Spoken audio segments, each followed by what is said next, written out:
It gives me the greatest pleasure to welcome Elizabeth Whiter to our Zoom room today. I've invited her. By the way, I'm Jennifer Jones. I'm chair of the Healing Trust. Really lovely to see you again, Elizabeth. She's a long-standing member of the Healing Trust. 22 years, I think you said you had been a member.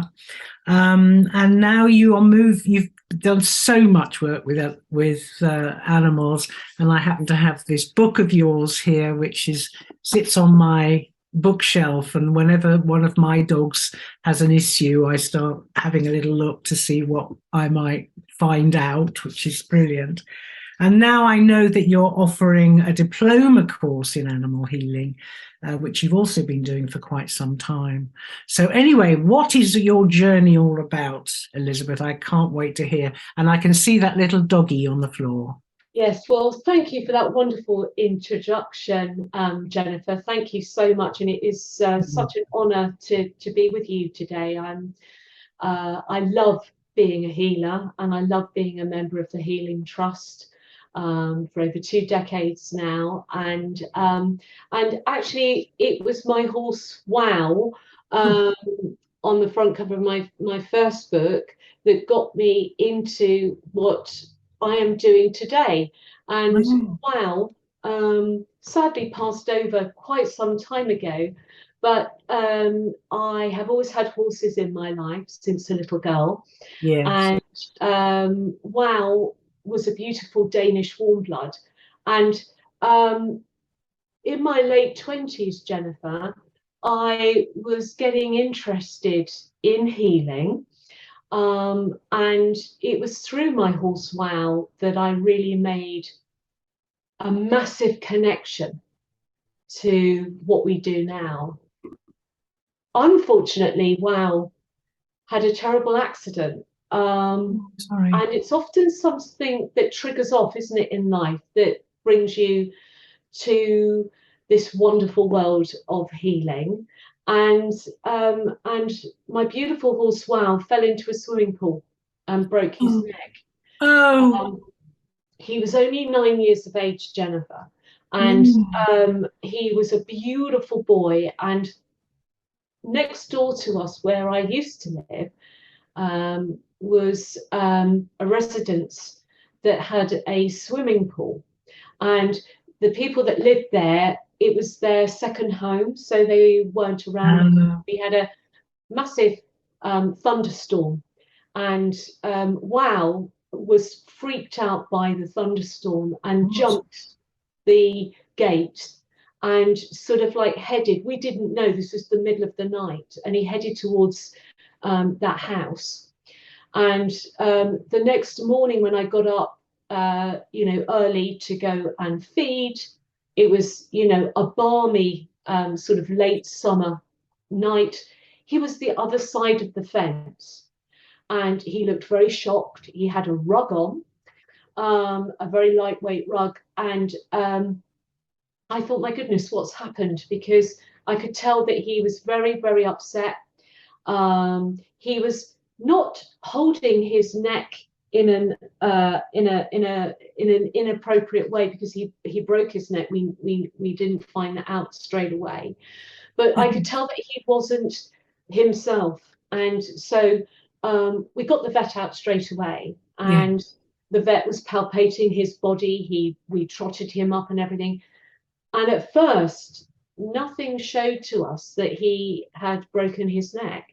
And so over the weeks, Jennifer, he began to get quite miserable and upset, as you can imagine. And I thought to myself, I wasn't happy at all with how he was. And I found myself in his stable. I didn't know what I was doing, Jennifer, but I knew that I wanted to help him. Yes. And it was a kind of love that's like nothing else. I can't explain it. It's I felt I could do something for him, and I found myself in his stable, laying my hands on his body, and he appeared to really like this. And I know this because his ears would flop, his eyes would go all soft, and he would relax. His lower lip would twitch like a local anesthetic. I had no idea what I was doing, but I knew he liked what I was doing. And when I was placing my hands on his body, he would actually move his body into a position that he wanted me to touch with my hands. Yeah. And he would relax even more. And so, cut a long story short, I was going in and out of his stable every night, offering this to him. And then after about half an hour of working with him, he would look at me, and with his head, he would actually usher me out of the stable. And I thought, okay. So I went to the outside of the stable and I was just watching him. And he would take himself off to the back of the stable and he would look into space. And I could see that he was processing whatever I was doing. And he would relax his leg. He would pass wind. And, and he would just gently, with his lower mandibular joint, he would just, and you could see that he was processing something. At the same time, what was so interesting was at the very same time, we had, my husband and I had bought the property we're in now some 29 years ago. All this sort of happened. And I had to have a new vet for the horses. This beautiful vet came by, Andrew Browning, and he had to come and see my mare actually, and because she'd had a little snag to her head. And he said to me, oh, you know, he looked over the stable door and he said to me, oh, you know, what's going on with this beautiful boy? And I burst into tears and I said to Andrew, I've just come back from the Animal Health Trust where he's had scintigraphy over his body. And this is where a purple dye is put into the body and you have like a scan of the body to see any bones, anything broken. And he'd broken some vertebra in his neck. And the head technician at the time said to me, I'm really sorry, Elizabeth, but I think it would be best for you to consider euthanasia for this horse.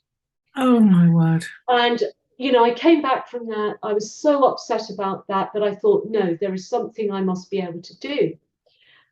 Also, while all this was going on, in the field, I had 2 other horses in the field with Wow. And we've got a weeping willow tree there. He started to eat the weeping willow tree. And the other horses were not interested in the tree. And he was eating all the leaves, the branches, he was eating some of the bark. Salix. Exactly. Absolutely. And this is where salicylic acid. Yeah, aspirin. Aspirin is made from the salix, group of trees, etc. And the first aspirin was made in 1930 by Bayer Pharmaceuticals. He was self-medicating himself. Yes. Okay. Brilliant. And, you know, all this was happening. There was no Google. There was nothing back then, just beautiful books, which I absolutely believe in the synchronicities of the universe or whatever you want to call it.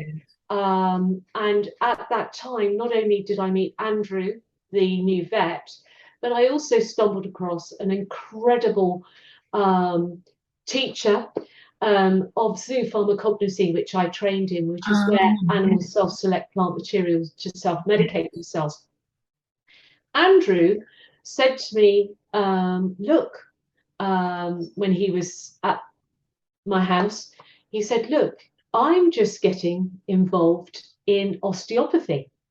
And he said, we are involved with a gentleman called Anthony Pusey, who's treating the Queen's horses. Oh, wow. And it was all brand new back then about osteopathy for animals, let alone humans. Yeah. And so Andrew was a conventional vet and very interested in holistic health for animals. Excellent. He had open eyes, and which was great. And so he invited me to go to the clinic with Wow, to be treated by himself and by Andrew. So the very next day, a lady up the road comes by and says, welcome to your new home. We live up the road. Can I help you with anything? And I said to her, well, actually, I need some help with the fields and the horses. And I wrote my details down on a piece of paper. And she said to me, I'm going to take that because I work in the tea rooms in the next village. Little did I know that the next day after that, or the day after that, she overheard two ladies in the tea room asking if they would be interested in working with horses. And she said, well, actually, I know somebody who's very interested, and gave them that piece of paper. Wow. And Amazing. a few days later, I'm in the stable, not knowing what I'm doing, but offering what we now know is healing, in preparation for Wow and the next day to the beautiful session with Tony and the vet, Andrew. And so he really enjoyed that session, all prepared. I go to our equine osteopathy session, and I'm in the a little place like a kitchenette where you can make a coffee. I'm making a coffee, and a lovely lady's next to me, and I said to her, would you like a coffee? I was making her one too. And she said, oh, what's she here for? And I said, oh, my horse has broken his neck. And she asked me my name, and she said, I know you. Oh. And I said, no, we've just recently moved to the area. And, and she said, no, I do. And she went into her bag and pulled out the piece of paper that I had written on. And she said, are you still looking for somebody to help with the horses? Goodness. And I said, hang on a tick, what happened? Amazing. She shared that with me. And I said, what are you here for? And she said to me, I'm here because I'm with a friend to support her with her horse. And I own the Holistic Health Clinic in Brighton. And I shared with her with what I was doing in the stable. And she laughed and she said, you were giving healing to your horse.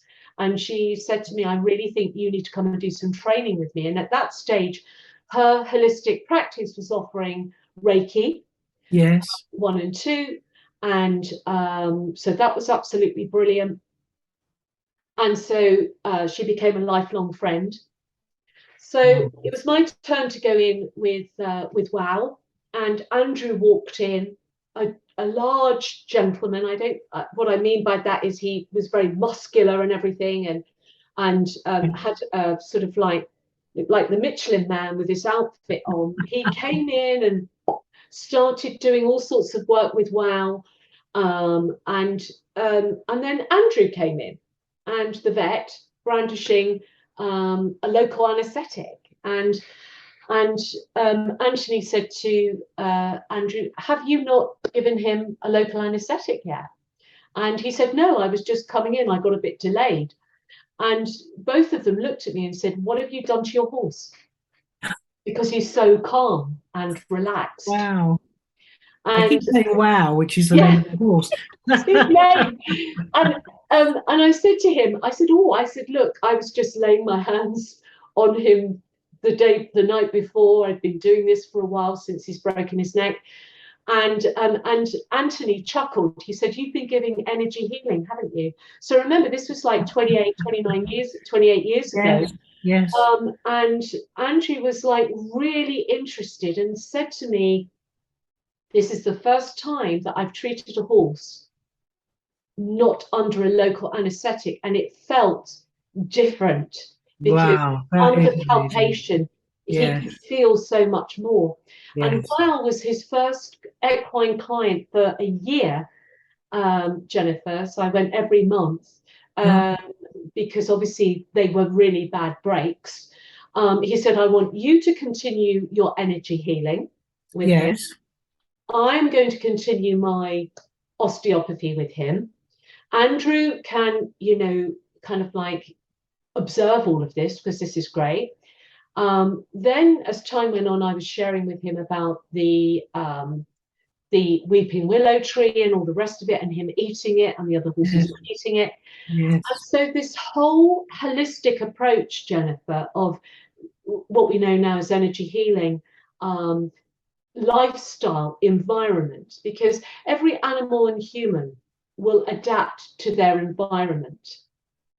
And with healing, as we know, when we come as a healer to treat our clients, whether they're four-legged, whether they're two-legged, this is the most incredible opportunity when we're in that beautiful Zen space, heart love, that electromagnetic field, which is surrounding all living beings.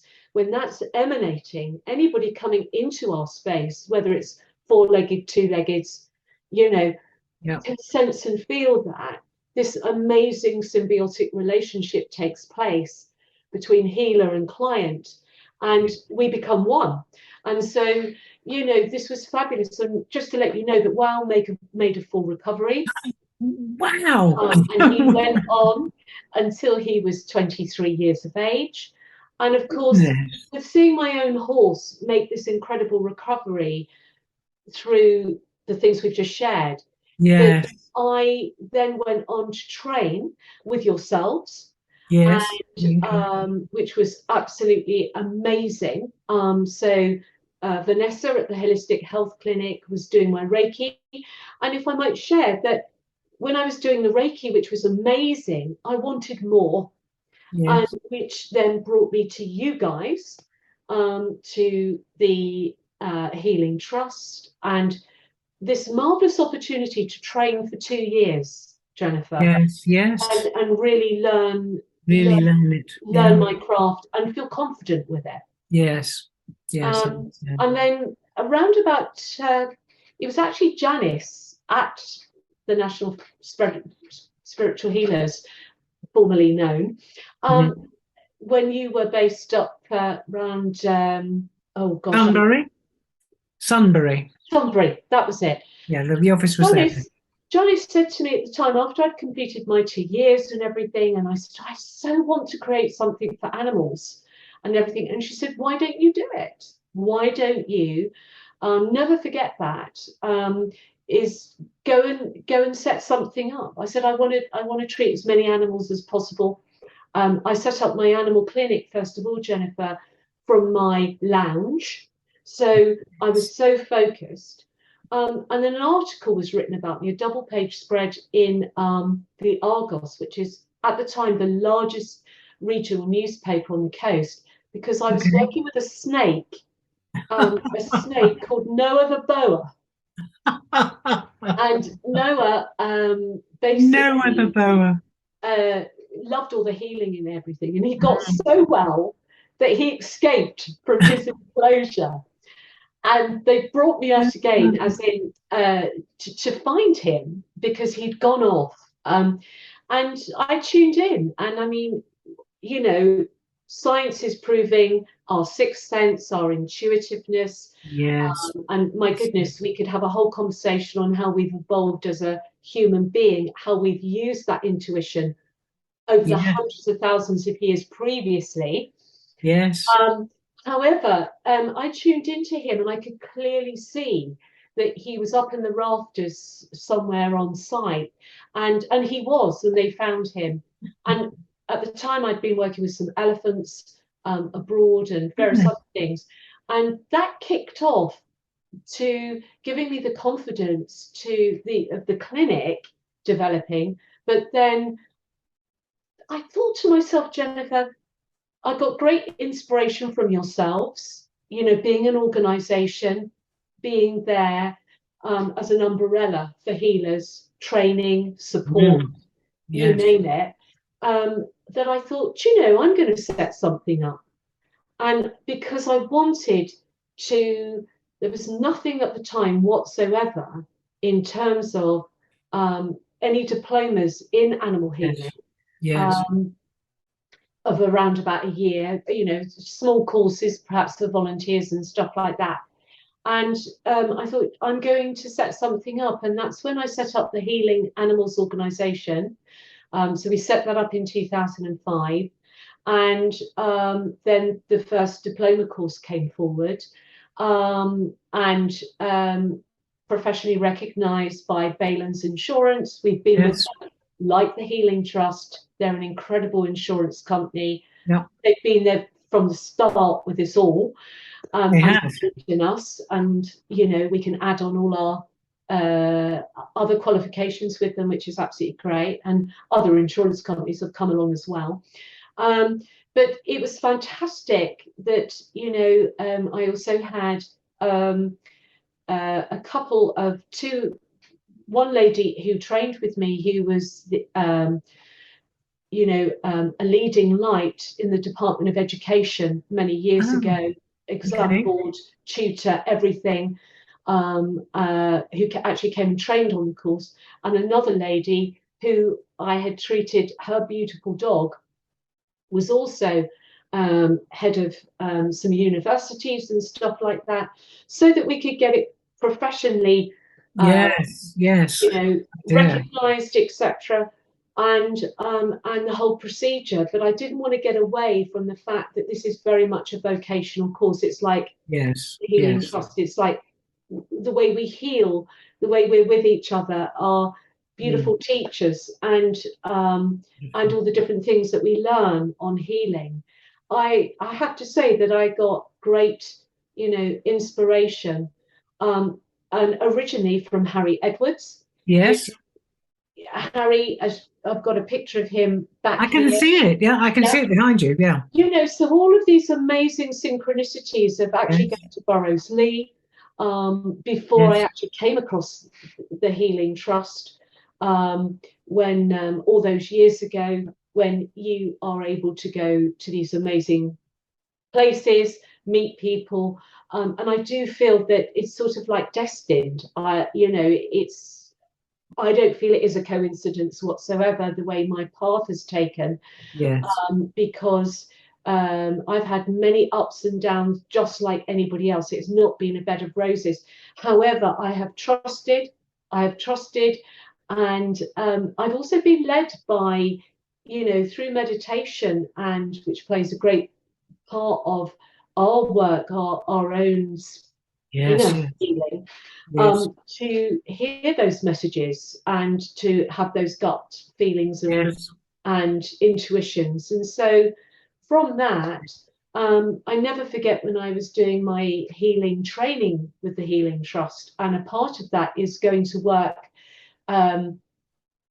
which was part of mine from Region 1, was working down at some centres to give practical healing or the logbook, which is an incredible experience.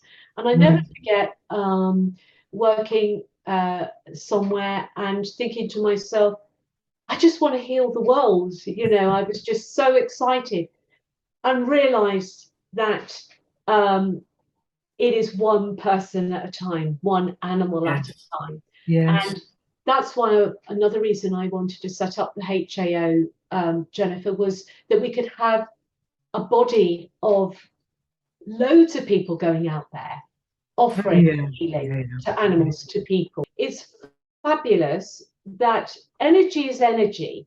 Energy can either be created or destroyed. And it's really important that we realize that everything is a vibration. So whatever you're going to train in, where energy healing is concerned, it is all the same. No difference. And it's been a fantastic journey that, I then obviously started doing a lot of teaching with the diploma, because there is so much involved.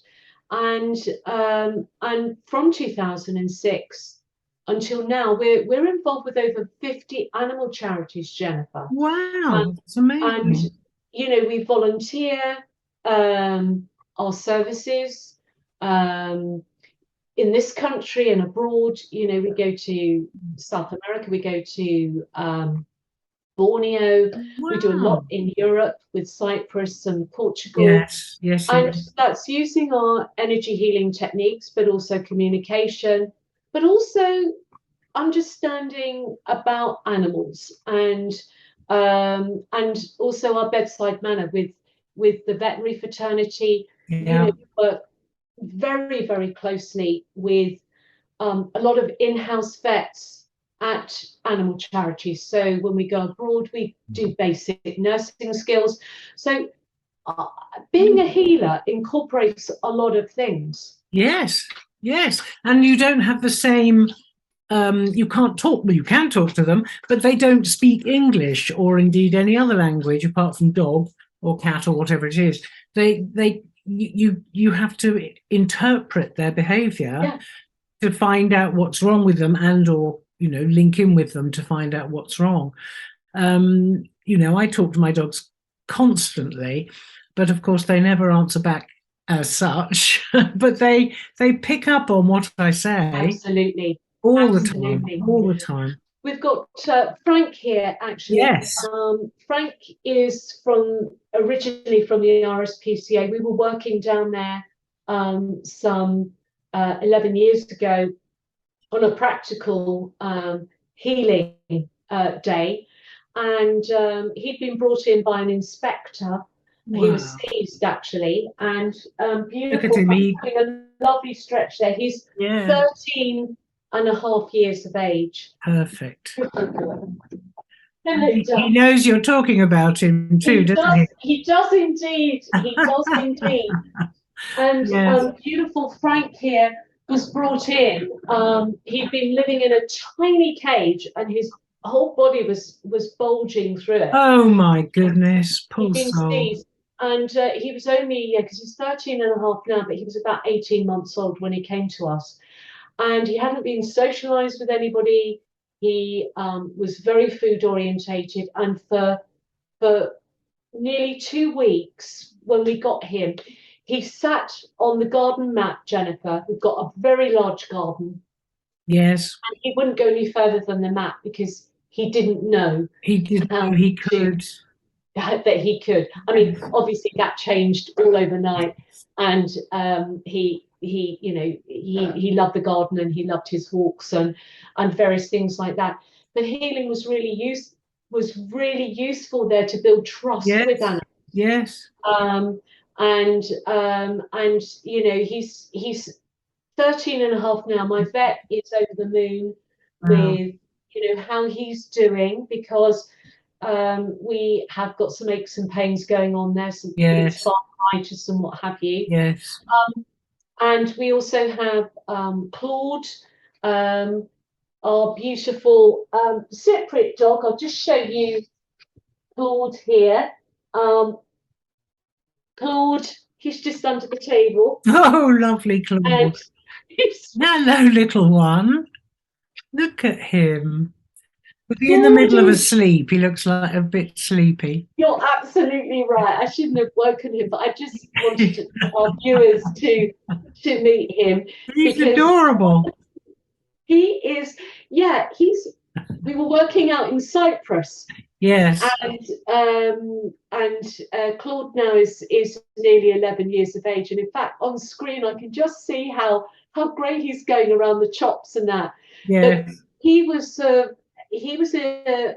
from Dog Rescue Cyprus, where we do some work with. Yes. And an amazing organisation. And in fact, other amazing organisations that are in Cyprus as I speak, doing incredible work, Jennifer, with animals. Yes. And Claude here had been roaming the streets, and he'd been brought into the pound, and bless him, he'd been in the pound for a very long time, well over, I think, nearly 2 years, Jennifer. Oh, poor and so Claude came to us. He's a Cypriot hunting dog cross, I think, border or a terrier. Almost Labradorish, his face. Yes, slightly actually. Labradorish. Not Yes. his body, perhaps. And Claude, yeah, Claude came to us, and he's the most beautiful dog, and he loves coming in on the modules and giving, being involved in the healing, and Yes. and in fact, he's come on several of our fundraising walks. So Oh, good. Bless within him. our role as healers, we also do a lot of fundraising for Yes. animal charities. Yes. Just going to pop him down. Okay, you do that. Oh, Yes. good boy. Thank you so much, Claude. Let me just pop you down, darling. He Good just boy. There was we loving go. that. There we go. Good boy. Yeah. When you were telling me about Claude and I was saying, oh, lovely Claude, my dog started wagging her tail Oh, because she thought I was talking to her. well, we are as well, We Doris. are, Doris. Yes, she's gone We in, are. We are. in her bed We now. are indeed. Yeah, Wonderful. and then we have also we've just rescued a pug from Muffin Pug Rescue, and Yes. beautiful girl. Yes, so adding to the they're all teachers, Jennifer. I mean, it's Yes. Yes. amazing, and especially for the students to have a bigger dog, because Yes. Frank is a Mastiff cross boxer, Ah, is that what he is? a Yes. mid-sized dog, and a smaller dog that we have here. And I thought you might like to see, Jennifer, some of some of the work that what healers do, because we know so much about human healers.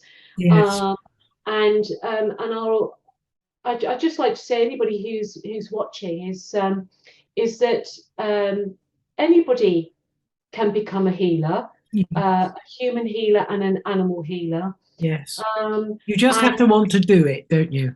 yeah, You and you just want have to to want to do it. be absolutely, Jennifer, and really want to share that love. Absolutely. And if you're anybody watching, I thoroughly recommend that you come along to the Healing Trust, or another organization, or that, and see what it's all about, because it's Yes. really it's changed my life as it has yours, Jennifer. Absolutely. Yes. Yes. It's just amazing. Yeah. So I'm just going to share with you Yes, do. a couple of things here of our involvement. So while we're still on Cyprus, I don't know if you can see that, Jennifer. It's the Yeah, I can see um, you. one of our graduates actually, working with cats, Six, with her seven cat cats. healing. And again, coming into that beautiful heart-centered space, grounded, um, and attuned, if you like. And this is working at a cat sanctuary. So anybody Amazing. watching our session today, if you're interested in cats love healing, as we can see here. Yes, they can. They absolutely do. Beautiful, with the healing there. Also, I'll just share with you some other things here. Again, here we are. This is also in Cyprus. Our work in Cyprus, as we can see here, beautiful dog here. Beautiful. This beautiful healer is at a pound, working, and also we've got our work abroad still in Egypt, Oh, and oh, um, lovely. this Oh, is Dr. Bonsi, with a vet called Dr. Bonsi, who is working with a healer. mhm. And the healer here, our work as healers gets very involved with inpatients, outpatients, um, and also helping animals to relax, even when they come in from. These are all working donkeys, Jennifer. They're in the sugarcane fields, etc. A lot of them, Okay. Yeah. particular donkeys. And as you know, healing is all about relaxing the parasympathetic nervous system. So it's beautiful to be in that position of being grounded, centered, heart-based, offering that healing, even when we're in theatre, inpatients, outpatients. It's really great. We've also got here just some work here with a couple of students here working with a pug. Oh. And, we can see there one of the students just gently offering healing over the abdomen and the back. The other healer holding space, Jennifer. Yes. And yes. just keeping that lovely little girl there. That's Winnie, by the way. She's 13 years of age. And we've been treating her since she was 6 years of age. She came to me with mouth cancer originally. Oh, goodness. And, yes. Incredible that she's still with us. She's 13 years of age. And she has energy healing every month. And, you know, the vet is, we're also, I think what's so beautiful about what we're doing as well is that we're also teaching vets about what we do. And it's like with doctors and nurses and in the medical profession, I think it's wonderful that we're now seeing more vets and doctors stepping forward. I've personally trained 8 vets in the diploma now, and I know one of my graduates is a member of the Healing Trust. She's a leading GP. Okay. And here in Sussex, Dr. Alison Grimstone, and is a fantastic healer and GP. And you know, and I know there are countless other wonderful doctors who have been training in healing, and marvelous. You know, marvelous. It's very exciting. Just to share with you our work with seniors. So our healing work with animals, as you know. Oh yes, and lovely. In fact, your Labradors, Jennifer, as you know, are one of the most amazing dogs. Yes, they are. In with children as reading dogs, as also going into residential homes. Yeah. This is Lily, who. You're Lily. Yeah, who got to 18 years of age and she became a senior herself. She became a residential therapy healing dog. Lovely. And we go into residential homes, and actually she was with my mum when she passed over, which was really it was just an amazing experience. We also, another cat picture there. This is Keith, actually working at the RSPCA in the cat department. And again, as we know, you know, we can do really great work outside of the enclosure. We don't have to be inside the enclosure with some animals. As we can see there, this beautiful cat is butting up against healing hand there. Yes. And just one more, just to share with you, is giving healing to a snake. Look. What sort of snake is he or she? That is a boa constrictor. This is boa, no other boa? No, this is not Noah. We work with an incredible organisation called Animal School, who rescue and are an education faculty for children. And we conduct a lot of healing with these beautiful creatures. And as you can see there, this particular boa, you know, our lovely healer here working, just really enjoying that healing session. Yeah. And it is just incredible how many different yes. type of animals you work with, Jennifer. It's just Yes. amazing.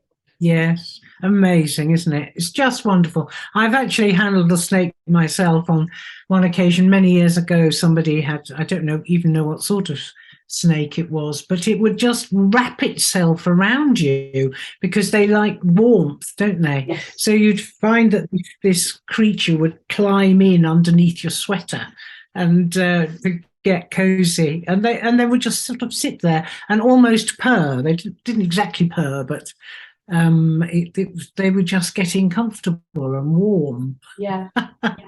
And I also did some healing on a horse.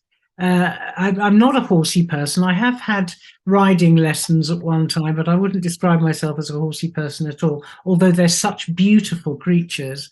And somebody called me to go and do some healing on a horse in a I live on Dartmoor, so there's lots of farms and whatever. And I drove over to see it. Sadly, the horse had some sort of inflammation. It was in a lot of pain. But as I was given, and they did actually have to put him down in the end, which was very, very sad. But while I was doing healing on him, and I'm not seriously used to handling horses, but he just leaned into me. I had my hands like this on his side, and I was I was feeling him pushing, well, leaning on me, just taking it all in. He was amazing, this guy. And sadly, as I say, um, I only saw him once. I quite wanted to go back and do some more, but they knew he was in pain, and it was a very challenging situation, so they did have him put down. But how wonderful for that beautiful horse to have you coming over. Yes, Offer yes, that healing in a very neutral space. yes. Well, he was in his own stable. He was in stable. But you coming from a place of love and a Yes, neutral space, because animals pick up so much from us and our guardians. A horse yes, is a huge creature. yes. I, you know, I've now had Wow and Betty, who was 32 years of age. So Wow was 23 when he passed. Yes. Betty was 32, who'd been with me for 28 years. Goodness. So to take that decision as a guardian. Yes, yes, okay, yes. But I was so lucky to have all my healing Yes. colleagues to offer healing. Yes. And my vet who came to euthanize Betty, it was the most moving experience he'd ever had in his career. Yes. Because of the peace, the flow of energy, of where everybody was at that moment in time, including Betty, including me, of the support network of healers around. Yes. And Betty. Yeah. And it went as smoothly as you could ever hope this could be. And for you, Jennifer, to be with that horse, I thank you so much for that, because the way that horse was moving into you, yes, really, stoking up that healing. Because if I might just share, when whatever animal you're working with, from a guinea pig to a cat to a dog to a beautiful horse, just coming back to this is a large creature. It could be on a stable yard where there's lots of other people around. The emotion. Yes. That yes. the guardian to have to make this decision. Yes. The vet. Yes. Other members of the family that may be involved with this horse. This animal will be picking all of that up. Yes. Even hearing, it's a very sensitive time, and sort of like, this is not the time to be talking about this in front of an animal. Yes. That clearly understand everything that you are saying and feeling. Yes. And to have a healing from you, Jennifer, at that moment in time, regardless of how much you know about horses, I but was what you just know, doing it. what you know about healing, Yes, yes, yes. what you brought to the table in that moment in time, Mm. you gave a lot of peace and closure, okay, to the guardian and that beautiful boy that you treated. Mm. And And the Guardian called me several weeks later to thank me as well, and she was already talking about, but he'd come from a particular mare, and she was now thinking about, and she was really really attached to this horse, probably the most oh, solid yeah, relationship. And so she was thinking of going back to the mare, who she also has, to have another foal from the mare to see if she might get that closeness with another one yeah, from the same mare, if you see what I understand, if you see what I mean. I do. Um, but You were in the right place at the right time. And I think yes, divine timing, call it whatever you want, but I love the word divine, the divine timing for you. And I do feel that. I feel when we're in antennae, with our healing, when we, like you were saying right at the beginning, when you really want to do something, really want yes, to give healing, yes. you've got that intention. And when you've got that intention with no attachments, Oh yes, yes, yes. you then become this fantastic antennae, because just like a mobile phone connection and the mast, somehow it, as we know, sweet comes out into the ether, it's picked up, no such thing as a coincidence. No, And no. this amazing relationship that we have, and coming back to our electromagnetic field, our healing field, if you like, which is now so proven, Yes, that definitely. is picked up, and and you know, is we're able then to make those connections. And I think if you are Yes, yes, open to um, seeing those moments, yes.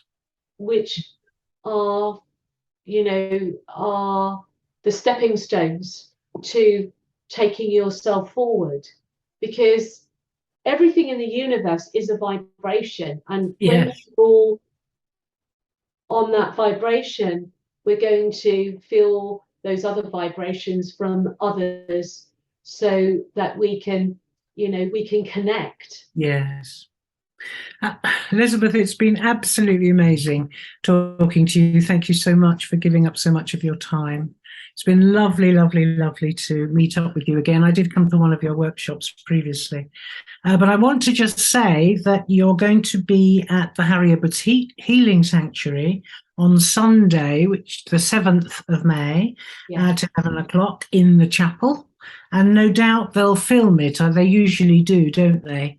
They Yeah. do. They'll often film it and put it out on. Yeah. Um, It's really exciting. Thank you for mentioning that's all right. that, Jennifer, because it's starting at 11 o'clock 11 o'clock, yes, at the at the Harry chapel. Edwards Sanctuary, Gomshall at Sheer. Yeah. Plenty of parking for everybody. So we'll be taking that, and you are welcome People can bring their dogs or to cats bring or their animals. pigs. Yes, And horses. yes, which is hugely exciting. And then after that, we're going to have some lunch. Mm, As in, people will be bringing their own lunch, their own lunch. and Lovely. we will be having a tour of the grounds at Harry Edwards Sanctuary. So if Yes, anybody, this is open to everybody, by the way, and you don't have to have an animal. So, you know, and if any of the Healing Trust members would yep. like to come, in fact, you've just reminded me, I must mention it to Region 1. Oh yes, good idea. Yeah, Yes, good idea. and also we're going to have some lunch in the grounds. Then we're going to have a tour of the gardens and Gardens. Yeah, house, which is hugely exciting. And we're wrapping up around 3:30, and I will be there for that excellent. entire time. So, you know, if people want to come and ask any questions, or bring their animals along. It would be absolutely brilliant. And also, for us to share with you about the benefits of energy healing for humans and animals. So we really look forward to that. Okay, well, wonderful, wonderful talk we've been having with Elizabeth Whiter. Just such a passionate creature when it comes to animals and probably all sorts of other things as well. Thank you so much, Elizabeth, for being with us today. Thank you. Take care then. Bye-bye.